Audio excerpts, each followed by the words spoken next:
देखा चांद, पवित्र रमजान का महीना आज से शुरू। धर्मगुरुओं ने की घरों से ही इबादत की अपील। ईदगाह के इमाम और मुसलमान धर्मगुरुओं ने की अपील। इस बार 14.5 घंटे के होंगे रोजे। पीएम मोदी ने दी रमजान की बधाई, कहा हम कोरोना के खिलाफ जंग जरूर जीतेंगे। पीएम ने ट्वीट करके लिखा रमजान मुबारक। गृह मंत्रालय का बड़ा आदेश, देश में आज से सभी दुकानों को शर्तों के साथ खोलने की छूट। 50% स्टाफ कर सकेगा काम। मास्क लगाना और सोशल डिस्टेंसिंग का पालन करना अनिवार्य। यूपी के बहराइच में मस्जिद में नमाज पढ़ने से रोकने पर पुलिसकर्मियों पर हमला। हिरासत में लिए गए 23 लोग। पुलिस ने कई धाराओं के साथ किया मामला दर्ज। पश्चिम बंगाल के आईटी खड़गपुर परिसर के बाजार में लगी भीषण आग। 13 दुकानों को पहुंचा भारी नुकसान। कड़ी मशक्कत के बाद आग पर पाया गया काबू। जम्मू कश्मीर में सुरक्षा बलों ने अगवा किए पुलिस कांस्टेबल को छुड़ाया। 2 आतंकियों को किया ढेर। तो बड़गांव में सीआरपीएफ कैंप पर आतंकी हमला। 3 जवान जख्मी। सुरक्षा बलों का सर्च ऑपरेशन जारी। भारत में कोरोना का कहर जारी है। देश भर में कोरोना से संक्रमित मरीजों की संख्या बढ़कर अब 23,452 हो गई है।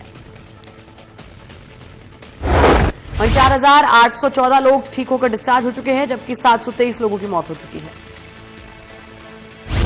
केंद्रीय स्वास्थ्य मंत्रालय के संयुक्त सचिव लव अग्रवाल ने बताया कि देश में बीते 28 दिनों में 15 जिलों में कोई भी नया केस नहीं आया है। कई जिलों में दिनों में जिन जिलों से कोई केस नहीं आया है उसकी संख्या में भी बढ़ोतरी हुई है। इसके तहत इन जिलों की संख्या 15 हो गई है और नए जो जिले ऐड हुए हैं उसमें छत्तीसगढ़ से दुर्ग और राजनांदगांव और मध्य प्रदेश से शिवपुरी जिला है। अब तक देश में टोटल 80 डिस्ट्रिक्ट ऐसे हैं जहां इससे पहले केस आए थे, लेकिन पिछले 14 दिनों से वहां पर कोई केस नहीं आया है और हम सबका प्रयत्न होना चाहिए कि ऐसे जिलों की संख्या निरंतर बढ़ती रहे। हम सबके लिए महत्वपूर्ण है कि कम्युनिटी और सरकार द्वारा चेन ऑफ ट्रांसमिशन को ब्रेक करने के लिए इस कलेक्टिव एफर्ट्स में हम लोग लगे रहें। हमें देखना है कि इन जिलों में कोई नया केस ना आए। लव अग्रवाल ने बताया कि देश में 24 घंटे में 491 मरीज ठीक हो चुके हैं और 1,684 नए केस सामने आए। गृह मंत्रालय के प्रवक्ता सलीला श्रीवास्तव ने प्रेस कॉन्फ्रेंस करके बताया कि 4 अतिरिक्त अंतर मंत्री टीमें गठित की गई हैं। इसमें से प्रत्येक का नेतृत्व अतिरिक्त सचिव स्तर के अधिकारी करेंगे। मंत्रालय ने 4 और इंटर मिनिस्टीरियल सेंट्रल टीम्स का गठन किया है, जो अहमदाबाद, सूरत, हैदराबाद और चेन्नई भेजी जा रही हैं। ये टीमें भी भारत सरकार के एडिशनल सेक्रेटरी लेवल अधिकारियों द्वारा लीड की जा रही हैं। इनमें पब्लिक हेल्थ के स्पेशलिस्ट और डिजास्टर मैनेजमेंट के स्पेशलिस्ट हैं। गृह मंत्रालय ने 4 और इंटर मिनिस्टीरियल सेंट्रल टीम्स का गठन किया है, जो अहमदाबाद, सूरत, हैदराबाद और चेन्नई भेजी जा रही हैं। ये टीमें भी भारत सरकार के एडिशनल सेक्रेटरी लेवल अधिकारियों द्वारा लीड की जा रही हैं। इनमें पब्लिक हेल्थ। केंद्रीय स्वास्थ्य मंत्री डॉक्टर हर्षवर्धन ने वीडियो कॉन्फ्रेंसिंग के माध्यम से राज्य के स्वास्थ्य मंत्रियों के साथ में बैठक की और हालातों पर चर्चा की। केंद्रीय स्वास्थ्य मंत्री डॉक्टर हर्षवर्धन ने बताया कि देश में लगभग 5.5 लाख टेस्ट हो चुके हैं। साथ ही टेस्ट की संख्या को बढ़ाया जा रहा है। पंजाब में कोरोना के 277 मामले हो चुके हैं और 65 मरीज ठीक हो चुके हैं, जबकि 16 की जान जा चुकी है। आगरा में 8 और कोरोना संक्रमित मरीज मिले हैं, जिसके बाद संक्रमितों की संख्या बढ़कर 335 पहुंच गई है। कर्नाटक में कोरोना वायरस के 18 नए मामलों की पुष्टि हुई है। इसके साथ ही राज्य में अब तक 463 मरीज सामने आ चुके हैं। महाराष्ट्र में संक्रमित मरीजों की संख्या बढ़कर 6,800 के पार हो गई है। वहीं संक्रमण से 283 लोगों की मौत हो गई है। राजस्थान में कोरोना वायरस के 36 नए मामले सामने आए हैं। राज्य में अब कुल मामलों की संख्या 1,984 हो चुकी है। पश्चिम बंगाल में पिछले 24 घंटे में कोरोना के 51 नए मामले सामने आए, जिसके बाद राज्य में मरीजों की संख्या बढ़कर 514 हो गई। वहीं 15 लोगों की मौत हो गई है। प्रयागराज में कोरोना के 3 नए संक्रमित मामले मिले हैं। जिलाधिकारी भानुचंद्र गोस्वामी ने इसकी जानकारी दी। यूपी में कोरोना के 61 नए मामले सामने आए, जिसके बाद राज्य में संक्रमित मरीजों की संख्या 1,604 हो गई है। सीएम योगी ने अपनी टीम 11 के साथ में बैठक की और व्यवस्थाओं को लेकर जानकारी ली। योगी सरकार दूसरे राज्यों में 14 दिन का क्वारंटाइन पूरा कर चुके मजदूरों को वापस लाने की तैयारी में है। प्रदेश सरकार मजदूरों को वापस लाने में जुट गई है। लखनऊ विधानसभा भवन में एंट्री से पहले थर्मल स्क्रीनिंग की गई, जिसके बाद ही एंट्री दी गई। प्रधानमंत्री नरेंद्र मोदी ने वीडियो कॉन्फ्रेंसिंग के जरिए देश की ग्राम पंचायतों के प्रतिनिधियों से बात की। इस दौरान उन्होंने स्वामित्व योजना की शुरुआत भी की। अपने संबोधन में पीएम मोदी ने कहा कि हमें कोरोना संकट से सबक मिला है। कोरोना संकट से हमने अनुभव में पाया है कि अब हमें आत्मनिर्भर बनना ही पड़ेगा। बिना आत्मनिर्भर बने ऐसे संकटों को झेल पाना भी मुश्किल हो जाएगा। गांव अपने स्तर पर अपनी मूलभूत आवश्यकताओं के लिए आत्मनिर्भर बने, जिला अपने स्तर पर, राज्य अपने स्तर पर, और इसी तरह केरल के मुख्यमंत्री ने प्रधानमंत्री नरेंद्र मोदी को पत्र लिखा और अप्रवासी भारतीयों के शवों को वापस लाने में उनके हस्तक्षेप करने की मांग की है। केंद्र से गुजरात को प्लाज्मा थेरेपी की अनुमति मिल गई है, जिसके बाद गुजरात के वडोदरा में कोरोना से ठीक हुए 40 मुसलमान मरीज अपना प्लाज्मा देंगे। रक्षा मंत्री राजनाथ सिंह ने सीडीएस बिपिन रावत के साथ में सशस्त्र बलों के ऑपरेशनल कमांडरों के साथ में एक वीडियो कॉन्फ्रेंसिंग की। इस दौरान रक्षा मंत्री ने कोविड-19 की स्थिति पर भी चर्चा की। कांग्रेस नेता राहुल गांधी ने ट्वीट करके केंद्र सरकार पर निशाना साधा और कहा कि केंद्रीय कर्मचारियों की डीए पर कैची चलाना एक अमानवीय कदम है। तमिलनाडु में मदुर के जिलाधिकारी के कार्यालय पर वाहन ई पास के लिए भारी संख्या में लोगों की भीड़ इकट्ठा हो गई। इस दौरान लोगों ने सोशल डिस्टेंसिंग का उल्लंघन किया। महाराष्ट्र में लॉकडाउन के बीच में मुंबई के भायखला सब्जी मंडी में लोग सब्जी खरीदते दिखे। इस दौरान सोशल डिस्टेंसिंग का उल्लंघन भी दिखा। एआईएमआईएम प्रमुख असदुद्दीन ओवैसी ने कहा कि मैं सभी से अपील करना चाहूंगा कि मस्जिदों में नमाज अदा न करें। कोरोना वायरस के कारण रमजान से पहले श्रीनगर में मस्जिदें बंद कर दी गई हैं। सरकार ने लोगों से अपने घरों में ही रहकर नमाज अदा करने की अपील की है। केरल के कोच्चि में मस्जिदों को बंद कर दिया गया और मस्जिद के इमाम ने लोगों को घरों पर ही नमाज पढ़ने के लिए कहा है। केरल के तिरुवनंतपुरम में वजुथाकौद और पालयम जुमा मस्जिद को बंद कर दिया गया है। लॉकडाउन के कारण इन मस्जिदों को बंद किया गया है। रमजान को देखते हुए श्रीनगर प्रशासन ने 50,000 भोजन की किट तैयार की है। जिला मजिस्ट्रेट शाहिद चौधरी ने जानकारी दी। बेंगलुरु में भारी बारिश के बाद कागोरी के पास में सड़क धंस गई, जिससे आवाजाही बंद हो गई। कोरोना से जूझ रही दिल्ली के लिए अच्छी खबर है। पहले स्टेज में प्लाज्मा थेरेपी कारगर साबित हुई है। मुख्यमंत्री अरविंद केजरीवाल ने जानकारी दी। केजरीवाल ने कहा कि कोरोना के 4 मरीजों को प्लाज्मा दिया गया था। इनमें से 2 को जल्द छुट्टी मिल चुकी है। बाकी 2 मरीजों की सेहत में सुधार हो रहा है। दिल्ली के एलएनजेपी अस्पताल में कोरोना मरीज पर प्लाज्मा थेरेपी का प्रयोग सफल रहा। सीएम केजरीवाल ने कोरोना से ठीक हुए मरीजों को ज्यादा से ज्यादा प्लाज्मा डोनेट करने की अपील भी की है। सीएम केजरीवाल ने कहा कि जल्द ही दिल्ली सरकार केंद्र से दिल्ली के सभी गंभीर कोरोना पॉजिटिव मरीजों के लिए प्लाज्मा थेरेपी की अनुमति मांगेगी। पेशेंट्स को दिया जाएगा। और इसके अलावा एक कोई प्राइवेट हॉस्पिटल है जिसने भी प्लाज्मा थेरेपी की है और उनका पेशेंट जो है वो बहुत सीरियस हालत में था, उसको अस्पताल से ही छुट्टी मिल गई है। आईसीयू से भी छुट्टी मिल गई, अस्पताल से भी छुट्टी मिल रही है शायद आज, तो वो उसका भी अच्छा नतीजा आया है। तो जैसे मैंने कहा, अभी तक हमारे को लिमिटेड ट्रायल्स के परमिशन केंद्र सरकार से मिली थी। केंद्र सरकार ने हमें ये परमिशन दी थी कि आप केवल एलएनजेपी के सीरियस पेशेंट्स के ऊपर प्लाज्मा थेरेपी ट्राई करिए और हमें नतीजे बताइए, फिर हम आपको बाकी दिल्ली की परमिशन देंगे। तो अगले 2-3 दिन और हम ट्रायल्स करेंगे और उसके बाद नेक्स्ट वीक हम लोग केंद्र सरकार को पूरे दिल्ली के सीरियस कोरोना के पेशेंट्स को प्लाज्मा थेरेपी देने के लिए अप्लाई करेंगे कि पूरे दिल्ली के सीरियस। दिल्ली में कोरोना से संक्रमित मामलों में लगातार इजाफा देखने को मिल रहा है। दिल्ली में अब मरीजों की संख्या 2514 हो गई है। अब तक 857 मरीज ठीक हो चुके हैं, जबकि 53 लोगों की इस बीमारी से जान जा चुकी है। दिल्ली के नॉर्थ एमसीडी के 39 कर्मचारी कोरोना पॉजिटिव पाए गए हैं। पॉजिटिव केस में ज्यादातर सफाई कर्मचारी हैं। दिल्ली के बाबू जगजीवन राम अस्पताल में 7 नए कोरोना केस मिले हैं। इनमें डॉक्टर्स और स्टाफ शामिल हैं। दिल्ली में 2 और हॉटस्पॉट सील कर दिए गए हैं, जिसके बाद दिल्ली में इनकी संख्या बढ़कर 92 हो चुकी है।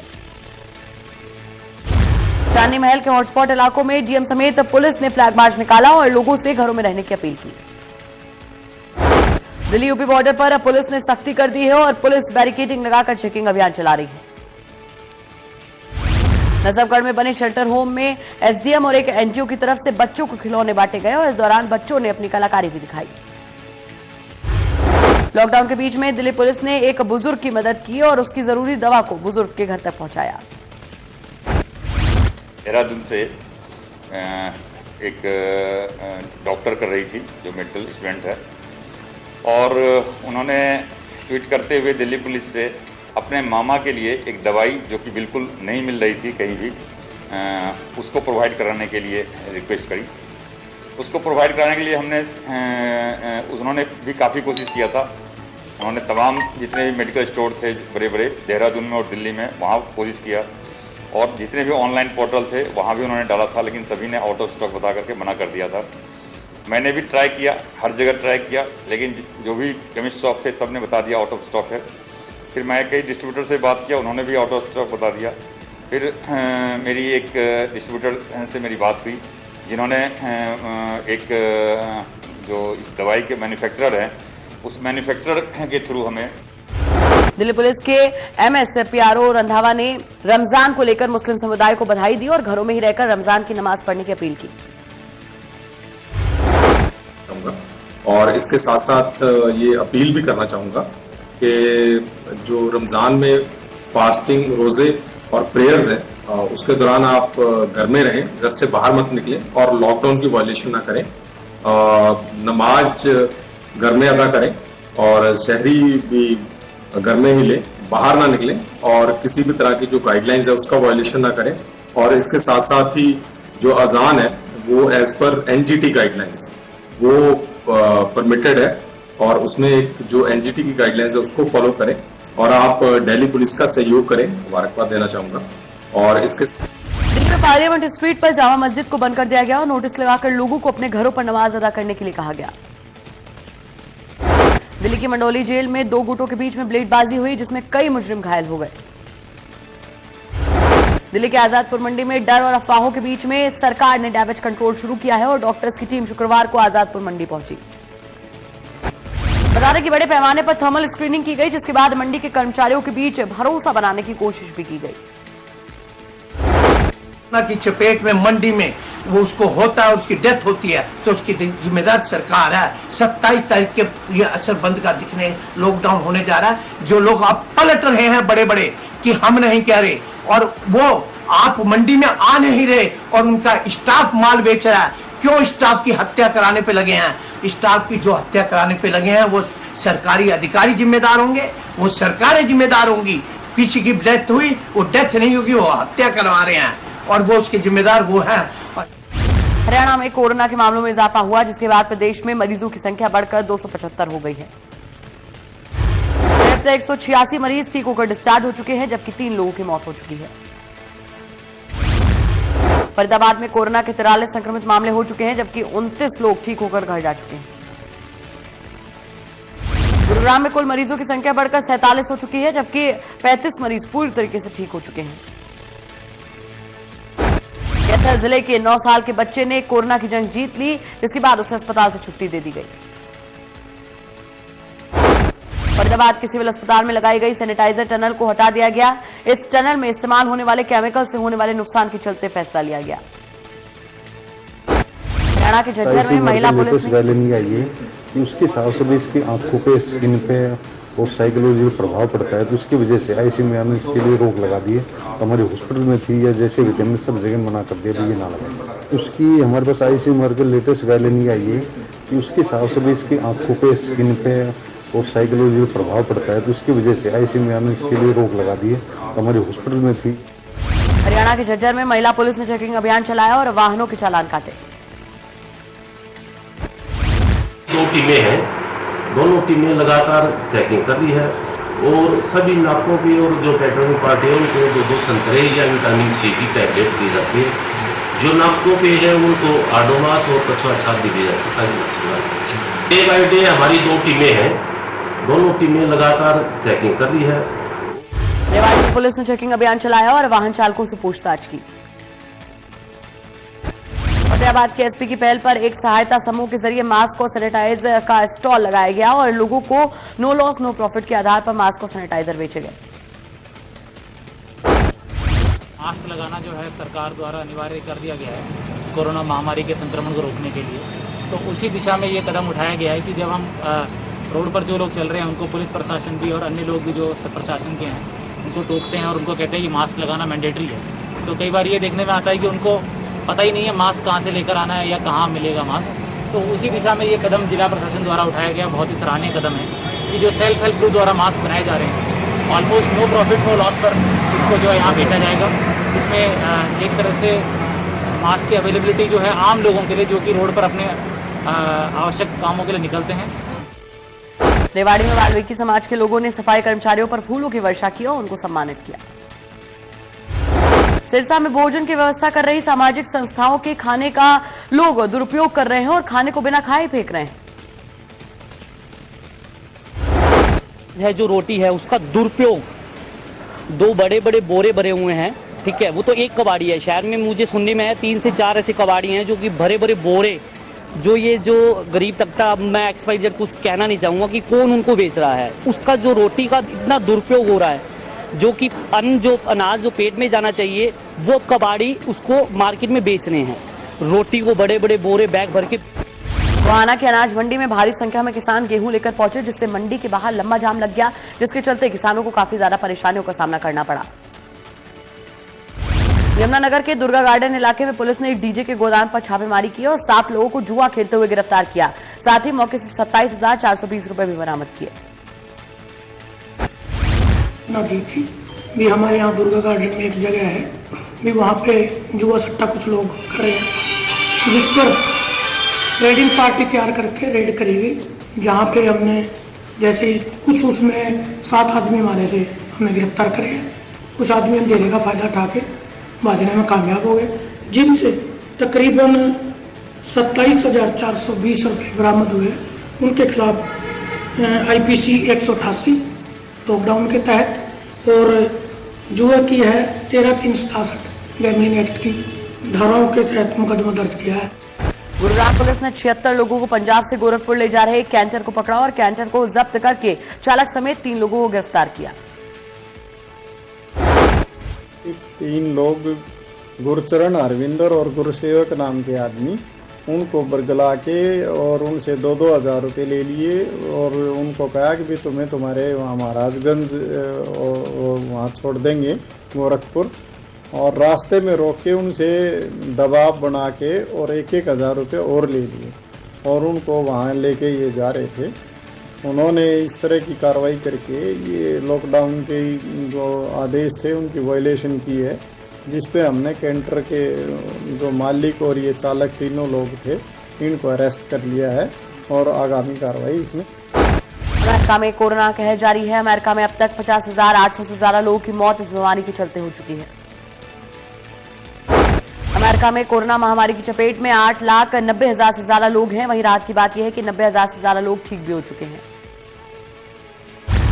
स्पेन में कोरोना कहर बढ़ता जा रहा है। स्पेन में कोरोना वायरस से मरने वालों की तादाद 22,500 से ज्यादा हो गई है। वहीं 2,19,000 से ज्यादा लोग इस महामारी से संक्रमित हो चुके हैं। स्पेन इस बीमारी से दुनिया के 3 सबसे ज्यादा प्रभावित देशों में शामिल है।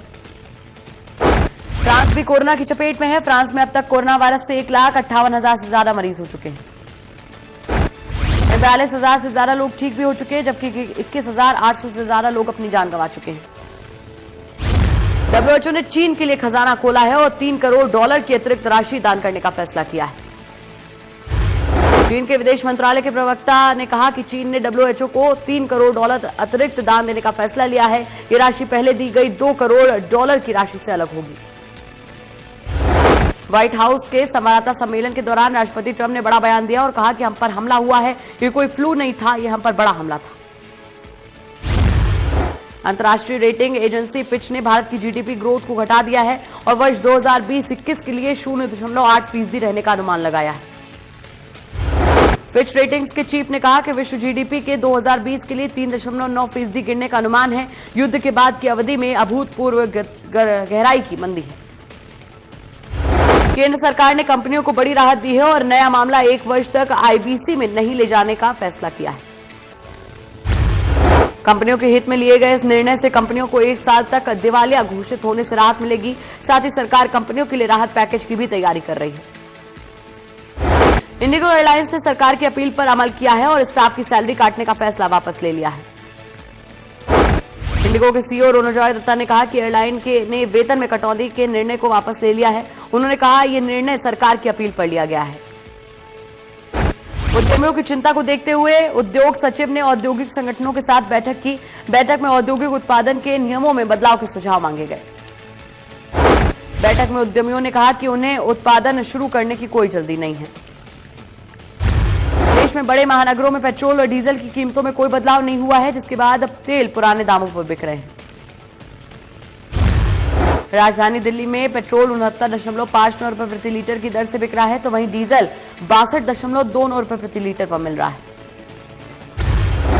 आईसीसी के मुख्य कार्यकारियों ने टेली कॉन्फ्रेंसिंग के जरिए बैठक की और कोविड-19 महामारी को देखते हुए एफटीपी में 2023 तक बदलाव करने पर सर्वसम्मति से सहमति जताई।